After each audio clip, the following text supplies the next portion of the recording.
Hey, my name is PolishLynx and welcome to Asphyxia. And oh, here comes the music again. So yeah, let's see what this is about. Hey, Sam! Sam? Samantha frowned. She could see Roberta opening and closing her mouth just like a fish, but she couldn't hear what she was saying. Samantha's ears were filled with music, and everything else was muffled. Gee. Roberta sighed, and with one swift motion she reached forwards and plucked one of the buds out of Samantha's ear. Samantha blinked as though waking from a long dream, her lashes trembling. Hello, Bobby. What is it? You should know. If I knew, I wouldn't be asking. A sigh. Alright, Miss Clever Clocks. Turn the volume down already. I didn't want to spend the whole journey with your weird Germanic chanting playing in the background. Hey? Oh, I'm sorry. Samantha fished her music player out of her pocket and clicked a few buttons. She always listened to music at full volume. It was a bad habit, like biting her fingernails and cracking her wrists, one that she had never been able to shake no matter how often Roberta scolded her. Cracking wrists? How do you crack a wrist? I know how to crack fingers, but... And yeah, the cracking fingers is my bad habit. Okay. Some people listen to music to help them concentrate on boring tasks, but Samantha did precisely the opposite. I do that. I really do that. If something is damn boring, so basically studying, back in the time, I really needed music. She listened to music loud and oppressive to stop concentrating so she could disengage from all her worries. And Samantha had a lot of worries. Honestly, you'll go deaf one of those days, and you'll only have yourself to blame. Yes, Roberta. Can you even understand half of the music you listen to anyway? Samantha smiled sheepishly, pressing her two index fingers together as she pondered her reply. I know a few words here and there. My German isn't that bad. However, it wasn't at the level where she would have been able to go to Germany and ask for directions or order food. So basically you know no German. Well, I would have problem as well because I don't remember anything, but back in school I knew that stuff. I already knew. But now I don't really remember a thing, to be honest. The few phrases Samantha had picked up after listening to all the German folk metal weren't particularly useful. Mostly they were overwrought expressions of deep Germanic angst. Then again, that suited Samantha perfectly. I don't really get it. Why is it always German? It's the only music you ever listen to. I'm not entirely sure. I just think it sounds passionate. You would think that. You can understand what they're saying after all. I suppose so. Maybe I'm just imposing my own meaning onto the lyrics, but is that really such a bad thing? People do that all the time. Isn't the simple act of having a conversation all about deriving your own interpretations of other people's words? That's pretty deep for 9:30 in the morning, isn't it?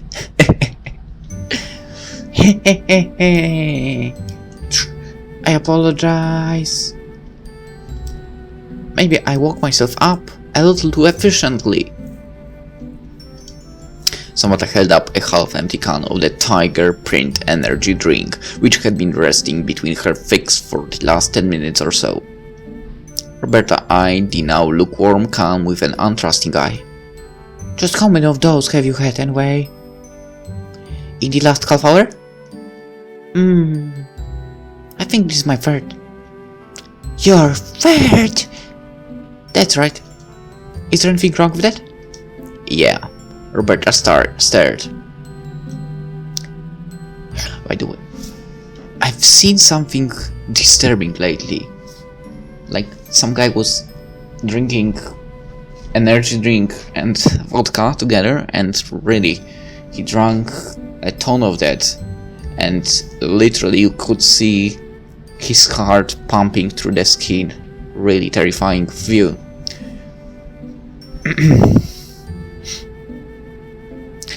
Maybe I shouldn't have mentioned that. Please don't look this up, you don't need to watch this, really, trust me.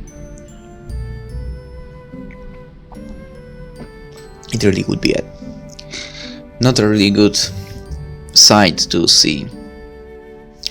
Maybe she should have followed Samantha when they stopped at that service station a while back. Samantha obviously couldn't be trusted to make decisions on her own. Ouch. Stuff like that isn't good for you, you know? I agree. Especially not in such large doses. I agree even more. You'll make yourself sick and you'll rot your teeth. Maybe, but it did help wake me up, didn't it? And you wonder why your stomach hurts so often. You're poisoning your body. That's what Lillian says too. Or said, rather, because Lillian did not speak to her anymore. Samantha winced as though she had been stung. For some reason, Roberta looked disgruntled, more so than she had done when she had been berating Sam for her caffeine addiction. What does Lillian have to do with anything? I just thought, since she always told me off, maybe I should quit. So listen to what Lillian says, but you won't listen to me. Is that what you're saying? Samantha's grip around the can of drink tightened. It crumbled underneath her fingers, leaving indents in either side. You didn't know Lillian has no interest in speaking to you again, don't you? It doesn't matter what you say or do now. She doesn't care. I know that, but she means a lot to me. And I don't? I never said that, Bobby. You're jumping to conclusions.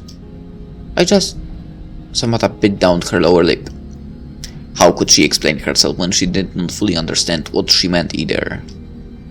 Apologize to Roberta. Or say nothing. Well,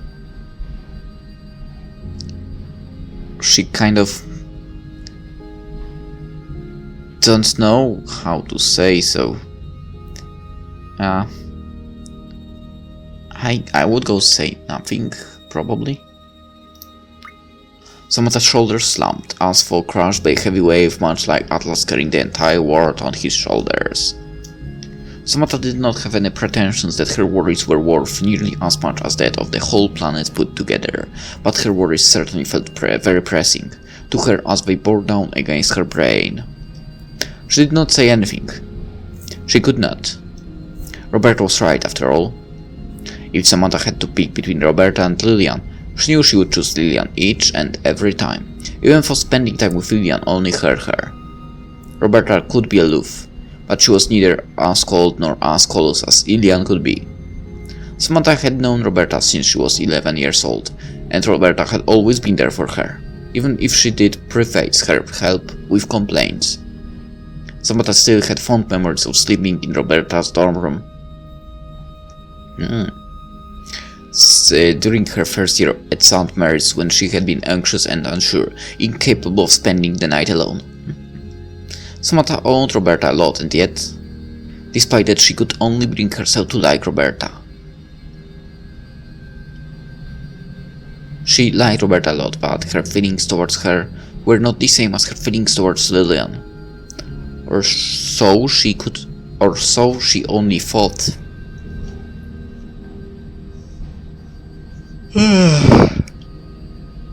Lillian was different. She always had been, and always would be. Roberta, perhaps sensing Samantha's thoughts, glared. Her expression was cold, colder than the deepest depths of the ocean. It's fine, Samantha. Don't bother explaining yourself. I know what you'll think. But Bobby... I'm tired, even if you aren't. I think I'm going to take a nap. And with that, Roberta rested her head against the window and closed her eyes. Beyond her, the motorway rolled by, a grey concrete ribbon clustered with cars.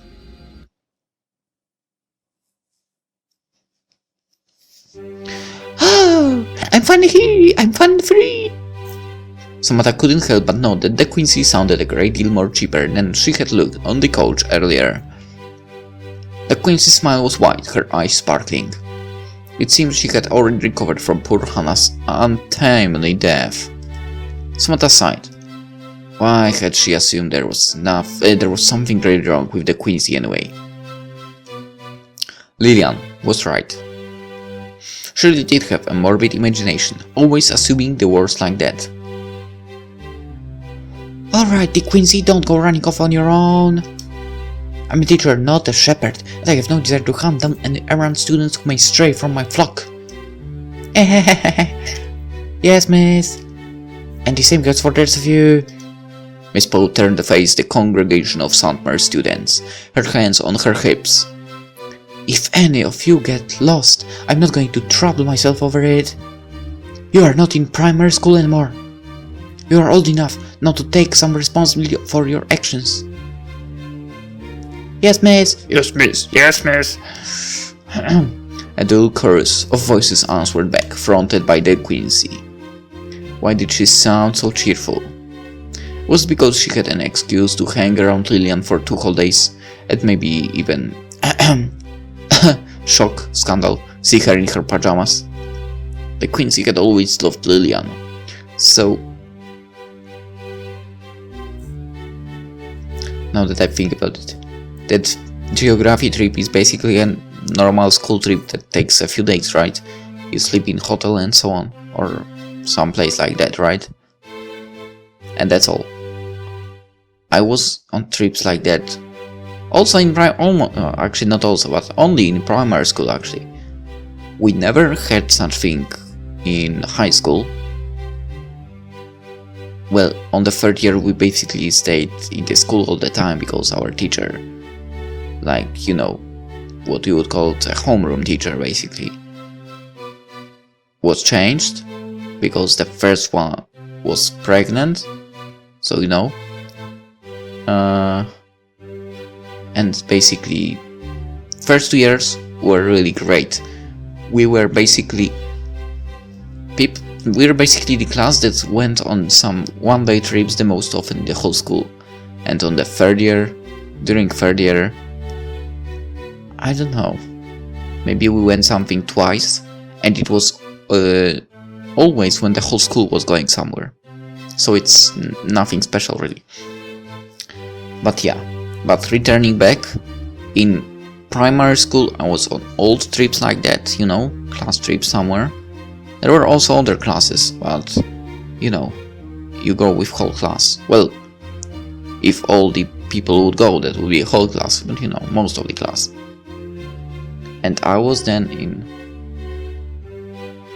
okay, first time, 2nd, 3rd, 4th, 5th and 6th grade, right? So because we have 6 grades in primary school, then was junior high school, so 3 years. I was supposed to go during the 1st year, but I got sick the day before, like completely sick. I think I had like 39 degrees temperature, so nope, you are not going, sir. And 2nd and 3rd year, there were no trips like that for us. But we also had a really cool homeroom teacher, so basically we were going somewhere a lot of times. But back to game, because that's what we are here for, right? The Quincy had always loved Lillian as well. She was borderline obsessed, and the border was growing thinner and thinner with every passing day. Although Samantha knew Lillian did not particularly care for the Quincy, Lillian did not particularly care for anybody save her younger brother. It still stung. She couldn't help but feel jealous. Why was the Quincy allowed to link arms with Lillian anyway? Wait, so Lillian is the basically Ice Queen, you could say. Let's not care about her then. Hopefully we won't end up with the road with her. So I guess it's the Quincy or Roberta. I hope for that. Okay, at least the unimpressed look on Lillian's face was so evident, even Samantha, standing several feet away, was able to spot it. For Samantha couldn't hear what Lillian was saying, she saw the blonde girl shake the Quincy away, as one would remove a spider from the sleeve of their cardigan. Lillian's efforts, however, were in vain. As soon as she managed to free herself from the Quincy, the girl started clinging to her arm again, like a second skin. Why are you being so cold, Lily? I thought we were friends. Miss the Quincy. The Quincy jumped. Yes! What is miss? Far be it from me to criticize your youthful zeal, but I fear you may be distracting some of your classmates. Could you please keep your hands to yourself? The Quincy's cheeks turned light pink. She smiled bashfully and dug the tip of her shoe into the ground, tracing semicircles into the dirt. Yes, miss.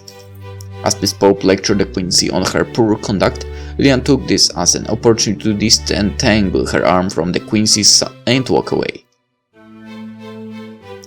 And while we're on the subject, something else is bothering me. Why do you never button up your shirt? Because the shirt would probably rip in places. Well, I suppose it's because I'm opposed to the fascist system that's keeping all students squashed underfoot. I want to show everyone I'm not just another cog in the machine, you know? I applaud your efforts. School is not, as many teachers will try to tell you, a place young people go to nurture their unique talents. It is a place where young people are sent against their will, so they can learn how That's true. That is so true. So they Against that will that so hits the spot, so they can learn how to follow orders and do as they are told. Anybody who informs you otherwise is a liar. Yeah, they would never say that, to be honest, against the will and so on. Wow. Forgive me if I'm being rude, but you sound a little bitter, miss. If I sound bitter, it is because I am. Like you, the Quincy, I thought when I was young and foolish that I was an individual and should therefore be allowed to express myself as much. I even dabbled in poetry, can you imagine it? Poetry! Well, you are an English teacher. Indeed. And do you know what kinds of people become English teachers? Do I want to hear that? The Quincy pondered, an awkward smile on her face. The kinds of people who aspire to become published authors or poets, but fail to achieve their goals. Ouch. Exactly. Well, I guess that doesn't really work for my country, so I can't say that's true or not. I don't know. I mean, I don't think that's true for Poland. Maybe like Polish teachers aspire to be poets and so on in Poland, so they can end up as Polish teachers. So I'm pretty sure we are in England in this game as well. And because there is reference to basically English poets as well, if you don't know. So yeah, a teacher of English would probably want to be a poet in England. Let's continue. When I entered the working world, I became far more cynical. Like most people. You come to school to do your exams, got good results, and boost our school's reputation, and teachers who care about their students beyond what is written on a few slips of paper, are few and far between. Well, if you only care about my results, how I dress shouldn't matter, should it? Nice try, De Quincy, but that isn't going to cut it with me. You might be smart, but that doesn't amount to much if you only show up to half of your lessons. Gosh darn it! Perhaps I could overlook your flagrant misconduct if you applied yourself more Seriously, boss, as it is, I'll have to ask you to button up your shirt. Yes, miss. And can you do something about your hair in the future? What's wrong with her hair? Hello? The color is hardly school regulation. Okay. But it took me 3 hours to dye this color. And it will take me less than 3 minutes to chop it all off with a pair of scissors. Is that what you would prefer? I could always buy a wig. Would that be acceptable? You may do whatever you like, so long as you can stop it being so blue. Yes, miss. I don't get her.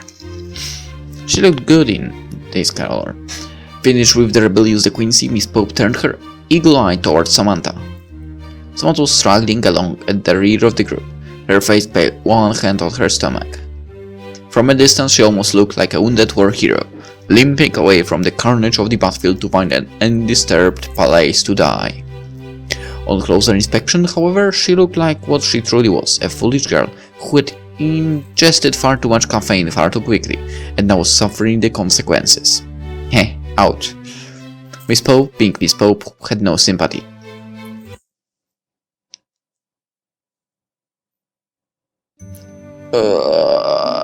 Samantha had been making these tortured noises for the past 10 minutes or so.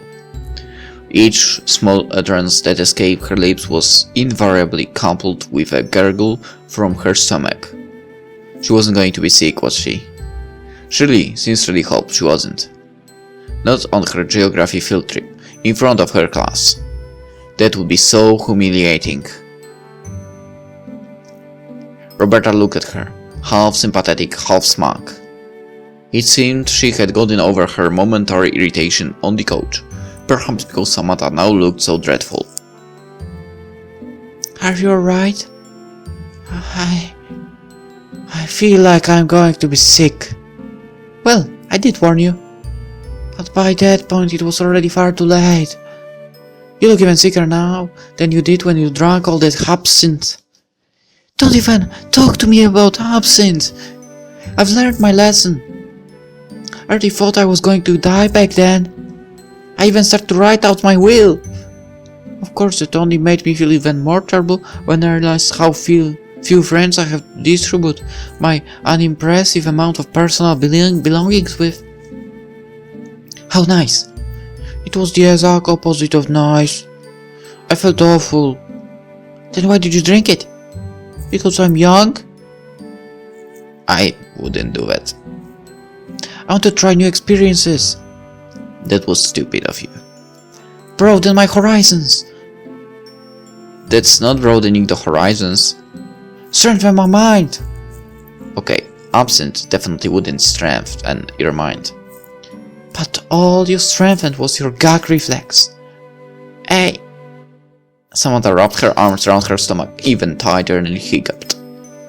It was a hiccup that brought with it the strong taste of bile, sharply acidic, and she had to swallow it back down with tears in her eyes. Even though she had finally made it back to her beloved countryside, she could not bring herself to enjoy her surroundings. Partially, that was because of her stomach, but it could also have been the miserable weather. It was an overcast March day, and the sky was dark and cloudy, promising rain. The wind was cold, stinging Samantha's cheeks, so they turned red. The ground was at the steep incline, and walking up it was tiring. The constant toot of Samantha's feet as her shoes met the uneven earth made her stomach gargle even more. She just had to keep going. One foot in front of the other. One foot in front of the other. One foot. Hey! Samantha blinked, tugging anxiously at the hem of her skirt.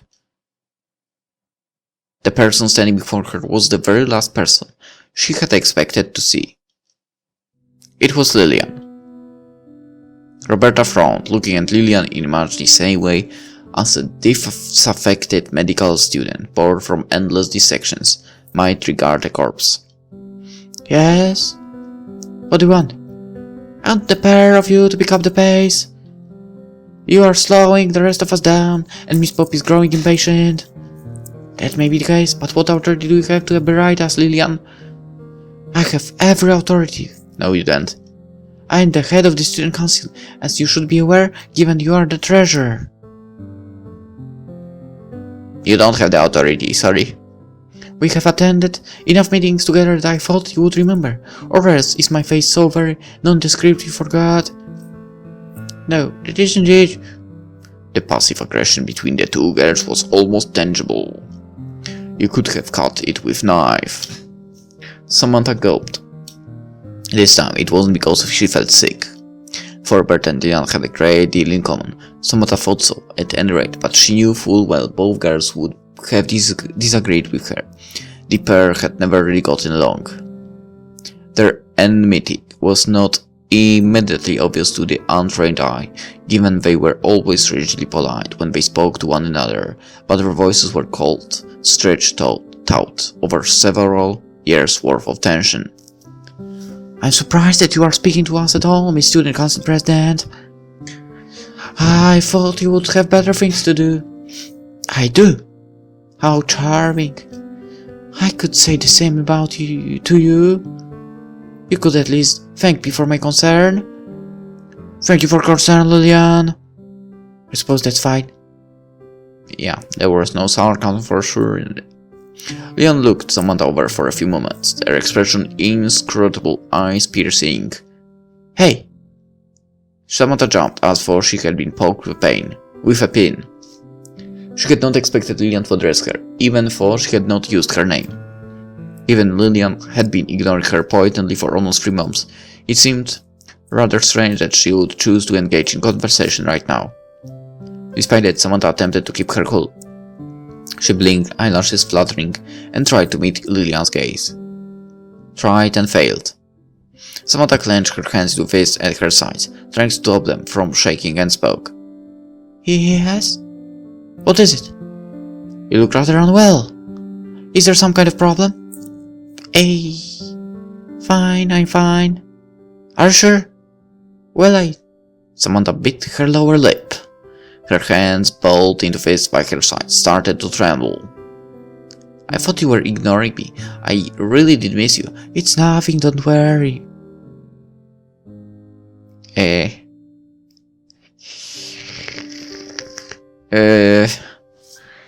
thought you were ignoring me. I really did miss you. That text doesn't make sense. I thought I really did miss you. I guess we are going with it's nothing, don't worry. Because Roberta is also getting pissed.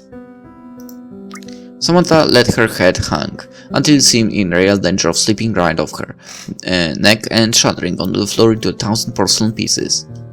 Her skin had gone white, just like writing paper, but her cheeks were stained a light rose-water pink. She did not want to discuss her feelings with Lillian. Not now. Lillian had heard her enough already, and she did not think she could stomach being rejected yet again. By the way, you two are wearing the pink things, but you are not wearing the pink thing. Also, your pink jacket, of course. Also, 3 visual novels released, okay. Also, the bluish part of your uniforms is different. I mean, Roberta's is different compared to you two. Whatever. That was not exaggeration either. Samantha's stomach was in such agony she was surprised she had not vomited down from yet. It really is nothing, Lillian. Please don't trouble yourself over me. She hadn't done for the last 3 months. Why should today be any different? Lillian, however, did not seem to accept this response as readily as Samantha had hoped. She opened her mouth as though she wanted to say something, but then she seemed to think better of it and closed it again. Oh. So she actually wanted to talk. It was not unusual, most unusual. Even though the gesture took only a few moments, it lingered in Samantha's mind. Lillian was not the kind of person who can't herself off. She was always so confident, so calm, so utterly at ease in her own skin that she never had cause to doubt her own judgment. What had she been going to say, and why did she reconsider? Samantha didn't know, but she couldn't help wondering.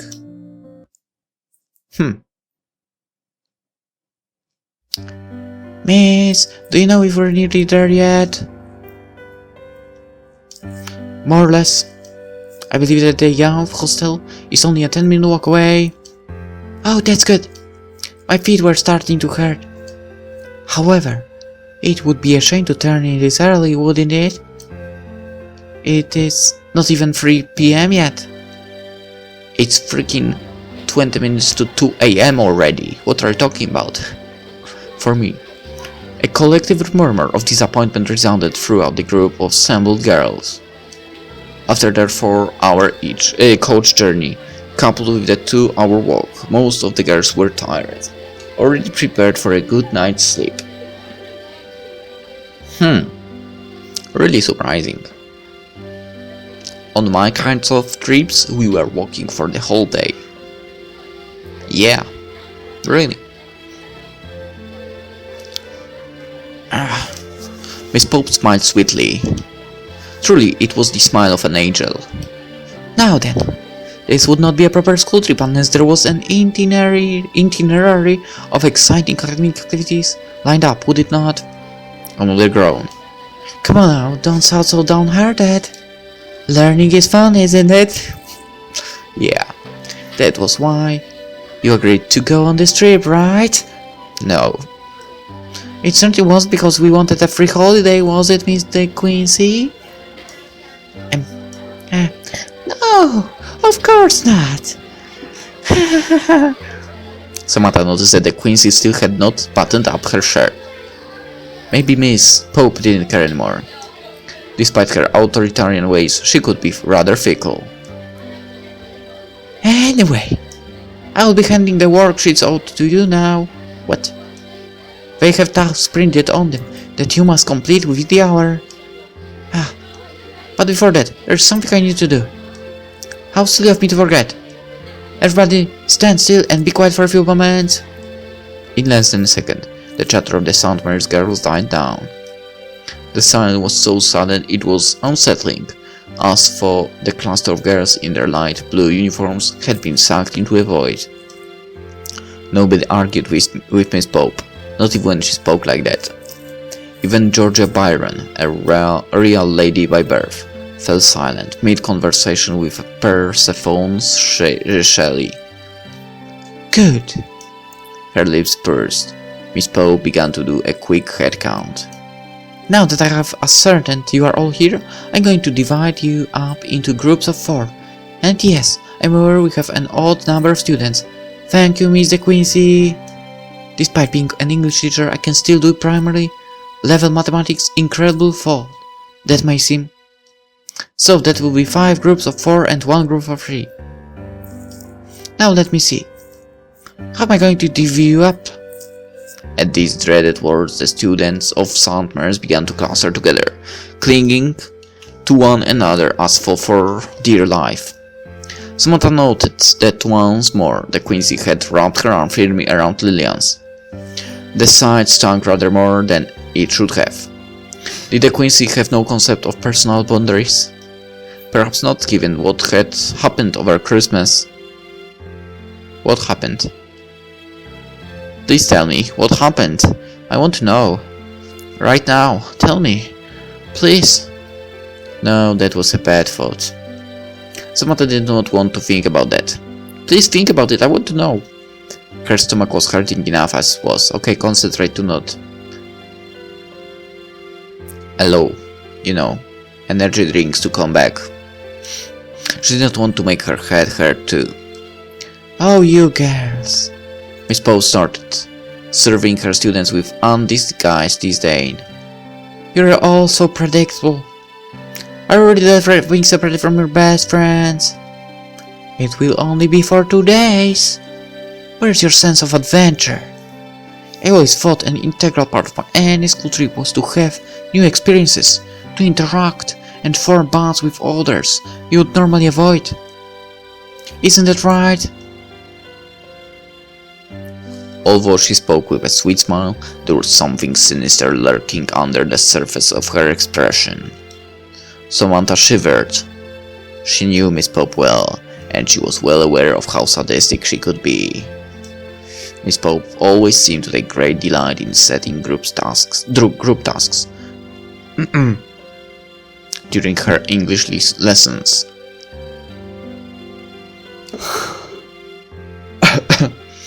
Just so she could watch with amusement at the chaos that inevitably unfurled when she made girls who hated one another work together. I like these ideas.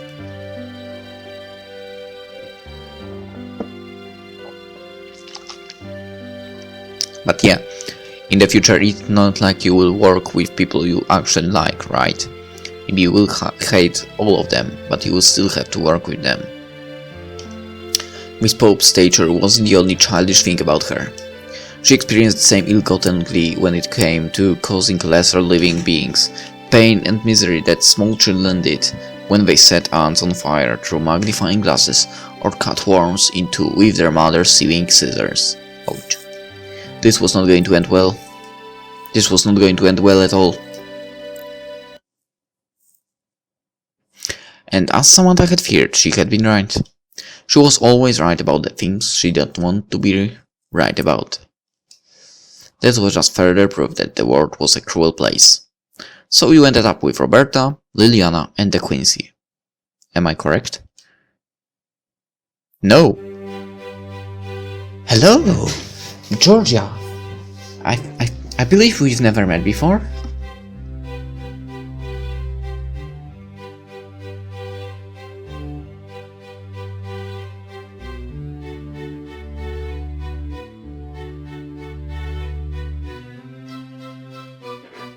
I mean, I've seen a CG with her somewhere, but you know, in the game we've never met her yet. So, okay. I can't believe I could group with you. Everything's more than mutual. How can a feeling be more than mutual?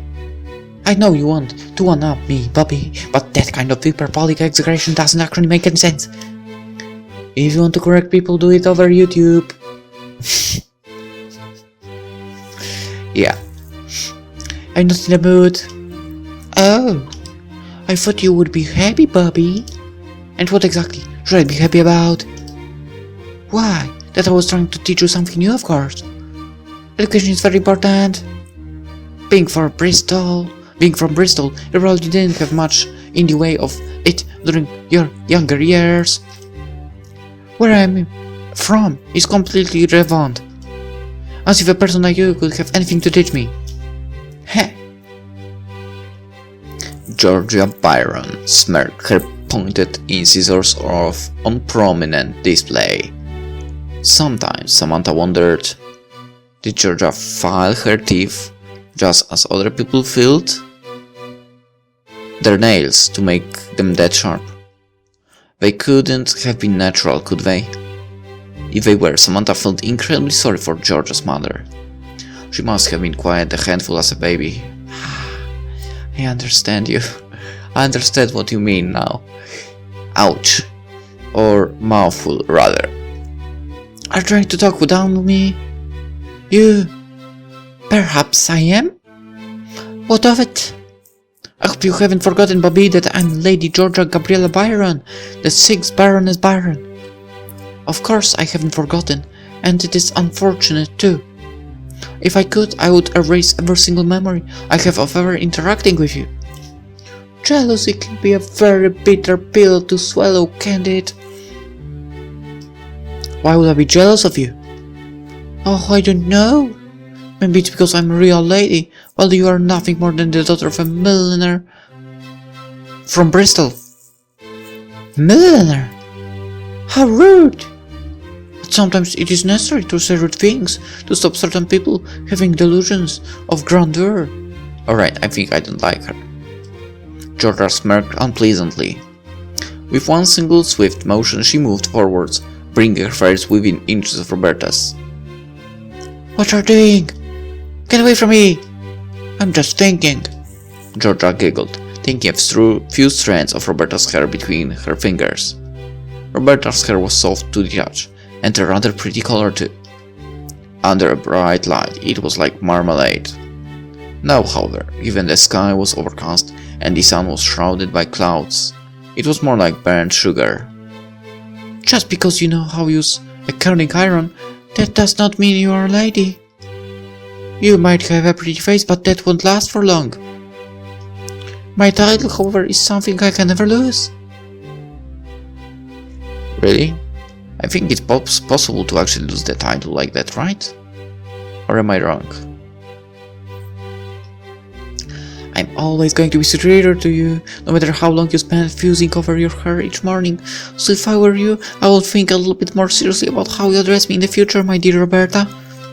And with another poisonous giggle, Georgia released her hold on Roberta's hair. Phew. It was what? Exciting? Thrilling? Did it make your heart skip a bit? No, it wasn't. You pushed it too far this time, Byron. I know I did. It's what I do.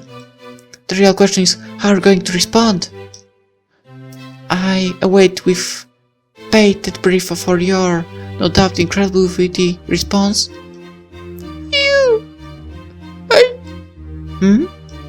What was that? I didn't hear you. Hey? Surely you aren't going to let me get away with it, are you? You have to say something. If you don't, it will unconfirm my saddest suspicions that you really are an insipid bore with no capacity for imagination. Right, that does it. Roberta, stop! If Roberta really did hit Georgia, any hope at forming some kind of peace treaty, no matter how tentative, would be destroyed in seconds. Roberta, don't. It's what she wants. Her think I want to be punched? You think I'm masochist like you? Yes. I just dislike the confrontations, that's all. Especially when they are as needless as this. We'll not get anything done this way, and I do not want to watch you two abuse each other. Samantha had to think very carefully, wording her sentences with precision.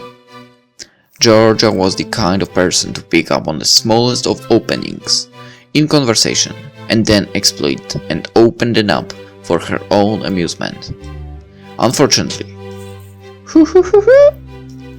you would prefer if you were the one being abused instead, right?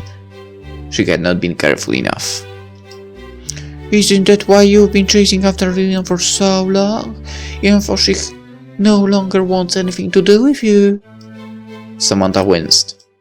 Lillian was painful subject matter, and having it dredged up like this when she had been trying so hard to push it to the very back of her mind smarted. I don't know why you like Lillian so much myself. I have always thought she's exceedingly pompous and self-serving. She irritates me. Same here. Everyone irritates you, Byron. Then perhaps, for it pains me to admit it, we have a few things in common after all. Some. And on the other hand, you just can't help yourself, can you? Lillian could break all your fingers and you would still thank her for it. Don't you think that's kind of pathetic? The insults leveled at herself did not hurt Samantha. She often thought far crueler things about herself after all, but those directed at Lillian did. Defend Lillian, or say it.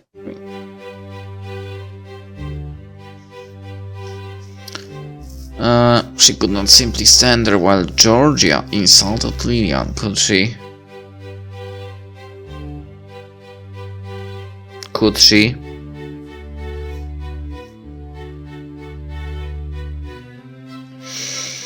Let's think. Samantha, are you the person that would try to defend someone? Or are you the person that would try not? Ah! Fuck, mosquito again. I think she wouldn't be the one. Samantha looked at the ground, rendered mute by Georgia's merciless criticism.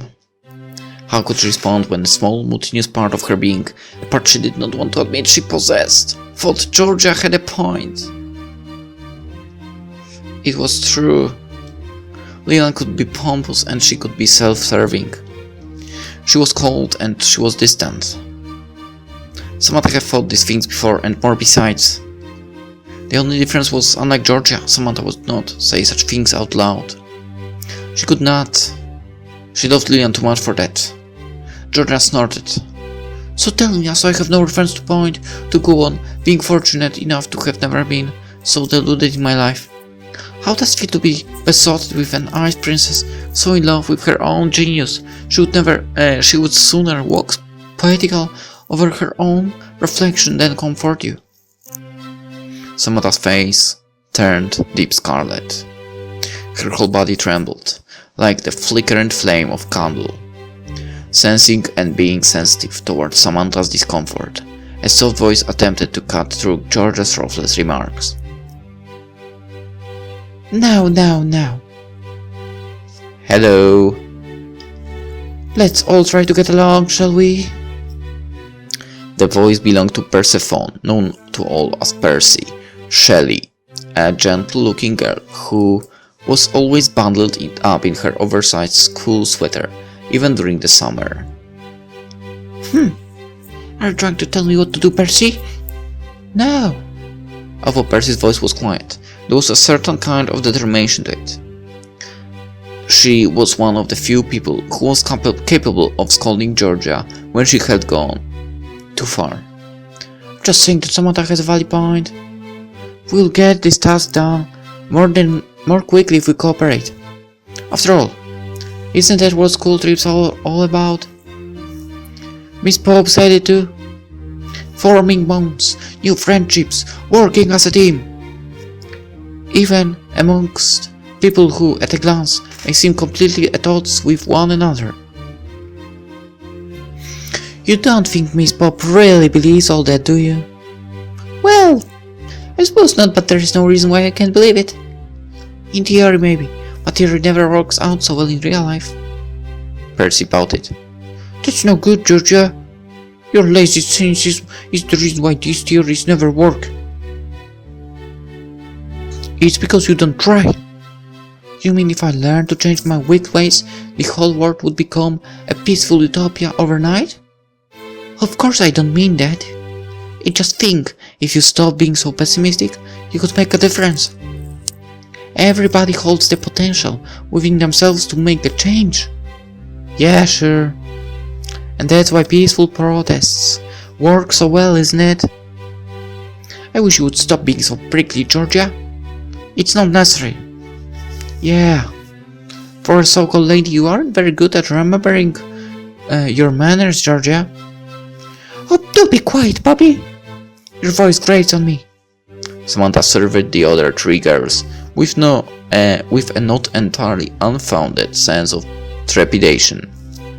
Of course, Miss Pope would put them together in such an obviously dysfunctional study group. Everybody knew just how much Georgia and Roberta hated one another. Their intense animosity was a popular subject of gossip amongst the girls of St. Mary's, as the two competed over almost everything. Roberta couldn't even stand to be in the same room as Georgia, while Georgia delighted in trailing Roberta around like a poltergeist, always appearing whenever Roberta was at her lowest just, to poke fun at her. Georgia seemed to delight in spreading misery and discord wherever she went. She was the kind of person who thrived on bitterness and hatred, just as flowers could not photosynthesize without the sunshine. Unfortunately, because Samantha spent so much time in Roberta's company, Georgia's dislike of Roberta was often reflected upon Samantha too. And to think, once Samantha had entertained notions that this field trip might have been enjoyable, well, that was one delusion that had been thoroughly dashed. let's end the episode here. And we'll see where this group will work, basically. Where this group can go together. If they will strengthen their bonds. They will get on good terms. Probably not. But we'll see. For now, hope you enjoyed it, and see you tomorrow in the next episode. Bye bye.